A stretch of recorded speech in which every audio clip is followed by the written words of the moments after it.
आणि सत्याशिवाय अन्य काहीही बोलणार नाही. अभिनंदन MERCचं. आदरणीय चेअरमन साहेब, मेंबर साहेब, दरवर्षी मी पण येतो आणि त्याची नोंद घेतली जाते. आज मला म्हणजे सांगायला खेद वाटतो की आपली इच्छा असतानाही MERCने मागच्या वेळेला पण मी बोललो होतो की एक चांगलं जजमेंट तुम्ही पास केलेलं होतं की ज्याचं एक लँडमार्क जजमेंट म्हणून उपयोग होणार होता पूर्ण भारतामध्ये. आणि जे काही आज लोकांची डिमांड होती ती तुम्ही पूर्ण केली होती.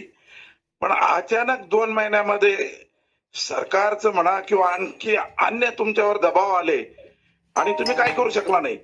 तुम्हाला जसं सांगितलं गेलं तसं तुम्हाला मांडावं लागलं, अपील मान्य करावं लागलं.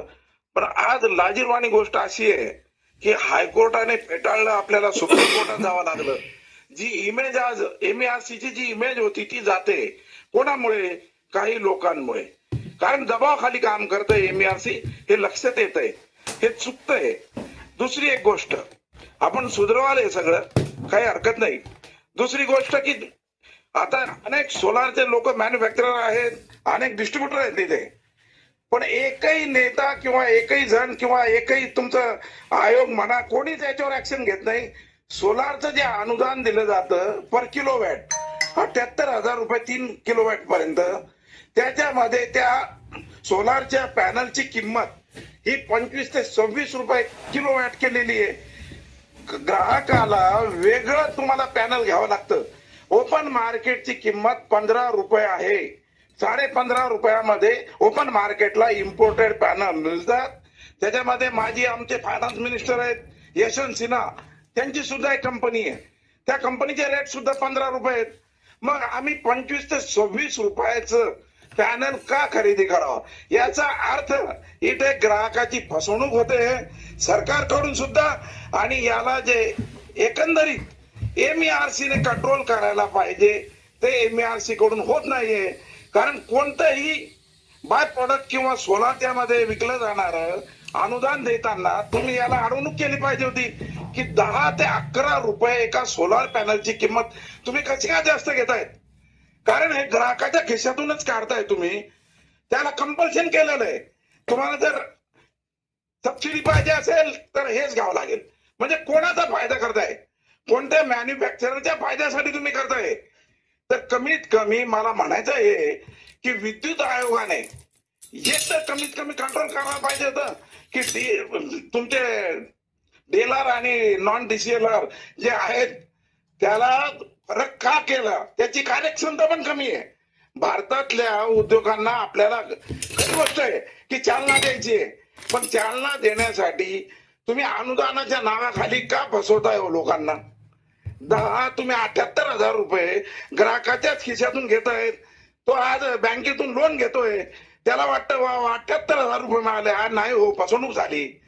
सरकार सुद्धा फसवणूक करते आणि आम्ही शपथ खातो इथे की खरं बोलेल.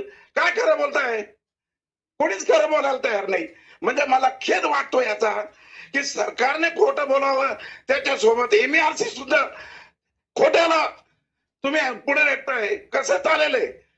त्याच्यामुळे मला खूप याच्यामध्ये खेद व्यक्त करायचा वाटतो की हे बंद झालं पाहिजे. साहेब, तुम्ही इतकं चांगलं काम करताना, तुमची स्वेच्छा चांगली असताना सुद्धा, चांगलं जजमेंट दिलं असताना सुद्धा तुम्हाला मागे यावं लागतं. लोकांचे आशीर्वाद मिळाले होते, पण काय अर्थ आहे त्याला? ह्या सगळ्या गोष्टी बंद झाल्या पाहिजे. आणि जे काही अकाउंटिंग मध्ये फेरफार होते, आज 13 मंडळ औरंगाबाद किंवा मराठवाड्यात झोन मधले, आजच पेपरला बातमी आलेली माझ्या नावाने की हे जे सगळं चाललंय प्रायव्हेटायझेशनच्या दिशेने, आज MITL एक कंपनी आपण इथे आणलेली उद्योगांसाठी. MITL ने सुद्धा पोस्ट फॅक्टो 1 रुपया 20 पैसे फॅक्स FSC चार्जेसच्या नावाखाली आम्ही एप्रिल पासून पुन्हा मागचे कलेक्ट करणार असं सांगितलेलं आहे. MERC समोर ती केस आलेली आहे. म्हणजे तुम्ही आम्हीच दाखवता उद्योगांना की आम्ही कमी रेट मध्ये वीज देतोय आणि पोस्ट फॅक्टो पुन्हा तुमच्याकडे येऊन ऑर्डर पास करून घ्यायचं. आणि MITL सुद्धा 1 रुपया 20 पैशाने सगळ्या उद्योजकांना आता येणाऱ्या बिल मध्ये सगळ्यांना वाढीव 1 रुपया 20 पैसे टॅक्स चार्जेस मागचे सर्व वसूल करणारे रेट्रोस्पेक्ट इफेक्ट म्हणून हे सगळं चुकीचं आहे. तिसरी गोष्ट, CJRF जे आहेत आमचे 10 वर्षाचा अनुभव पाहिजे सदस्यांना. माझ्यासारखा माणूस 10 वर्षाचा 17 वर्षे काम केलेला, मला टाळलं तुम्ही, अनेकदा बोललो मी, काय उपयोग झाला? म्हणजे जे लोकपाल तुम्ही पास केले होते, ज्यांनी MERC वर काम केलं होतं मेंबर म्हणून, त्या लोकपाल साहेबांना तुम्ही कसं काय लोकपाल बनवलं? आणि ते हायकोर्टाने त्यांना नामुष्कीने परत घरी जावं लागलं. पण हायकोर्टाची चुकी याच्यामध्ये, 2.5 वर्ष काम करू दिलं आणि नंतर हाकललं घरी. म्हणजे काय चाललं? काय पूर्ण देशात हेच चाललं? प्रत्येक जण आपापल्या हिशोबाने आपला स्वार्थ पाहतोय आणि गरीब जनता बिचारी पिळवटली जाते. याला कोण काय म्हणजे आज आमचे महावितरणचे कर्मचारी चांगलं काम करतायत, प्रॉफिट मधले सगळे मंडळ आहेत. या मंडळांना 13 मंडळांना तुम्ही कार्यालय देऊन टाकले. हे का? ही कार्यालय न देता MERCने याच्यावर कंट्रोल केलं पाहिजे. रेग्युलेटरी फंक्शन तुम्ही करतायत, तुम्हाला हे बघावंच लागेल की जे पॅनल आज विकले जात आहे त्याचं अनुदान चुकीच्या पद्धतीने चालणार नाही, कंपल्शन चालणार नाही ग्राहकाला. ग्राहकाची चॉईस आहे, त्याला 15 रुपयात जर ओपन मार्केटला एखादं पॅनल मिळत असेल तर त्याच्यावर तुम्हाला अनुदान द्यावं लागेल.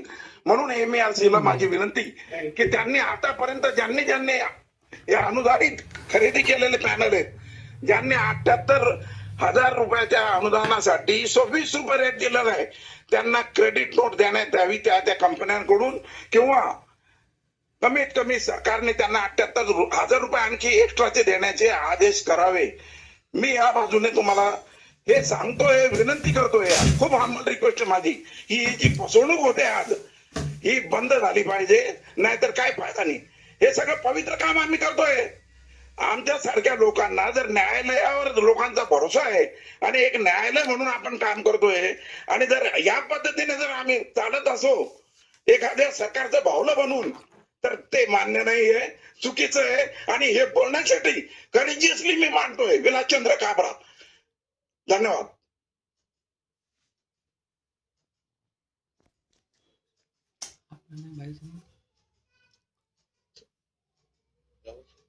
Sushil Joshi sir, Sushil Joshi present sir. शपथ घ्या साहेब. मी तुमचं नाव? सुशील शंकरराव जोशी देवश. देवा शपथ सांगतो की मी सत्य बोलेन, सत्य तेच बोलेन आणि सत्याशिवाय अन्य काहीही बोलणार नाही. आता सत्यता शब्देमध्ये सत्यता येऊन गेलेली आहे, त्याच्यामुळे सुरुवात आपण तिथून करू.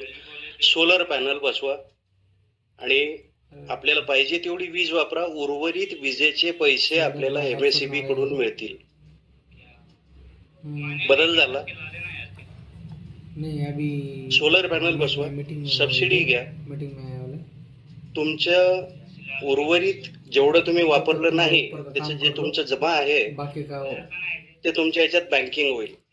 आणि आता पुन्हा तिसरी गोष्ट त्याच्यात सामील होतीये, सोलर पॅनल बसवलेलं आहे, तुम्ही वीज निर्माण करा, तुम्ही आम्हाला वीज द्या, तुम्ही तुमची वीज वापरा, आणि उर्वरित विजेचं जे व्हायचं ते बँकिंग तर होतच आहे, पण पीक आवर्स मध्ये संध्याकाळी 6 ते 9 किंवा जो काय आवर्स ठरतील त्या कालावधीमध्ये तुम्हाला मीटरिंग होईल. काय त्याला टेक्निकल भाषेमध्ये काहीतरी TOD म्हणतात, काय काय हे करतात काय.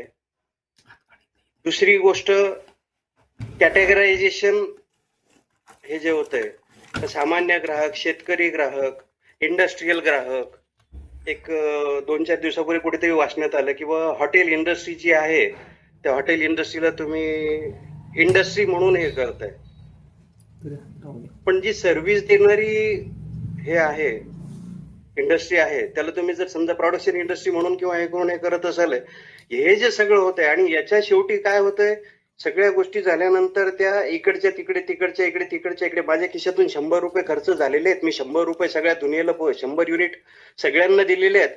कोणी 50 पैसे युनिटनी देतंय, कोणी आकडे टाकून युनिट वापरतंय, कोणी 30 रुपये युनिट देतंय, कोणी 9 रुपये युनिट देतंय, कोणी स्वतःचं निर्माण करून वापरतंय आणि कोणी 31 रुपये 35 रुपये युनिट देतंय. पण ओव्हरऑल मला 100 युनिटचे पैसे मिळाले पाहिजे. मग आता याच्यातही पुन्हा तुमच्याकडे पूर्वी एमएससीबी होतं, आता त्याच्यानंतर कॅटेगरायझेशन झालेलं आहे, पुन्हा चेंजेस झालेले आहेत, प्रोडक्शन, डिस्ट्रीब्युशन आणि ट्रान्समिशन. मग यांनी त्याला दिलं, त्यांनी याला दिलं, बॅलन्स शीट तयार झाल्या, सगळा विषय संपला. कोण नफ्यात राहिलं, कोण फायद्यात राहिलं, सगळं.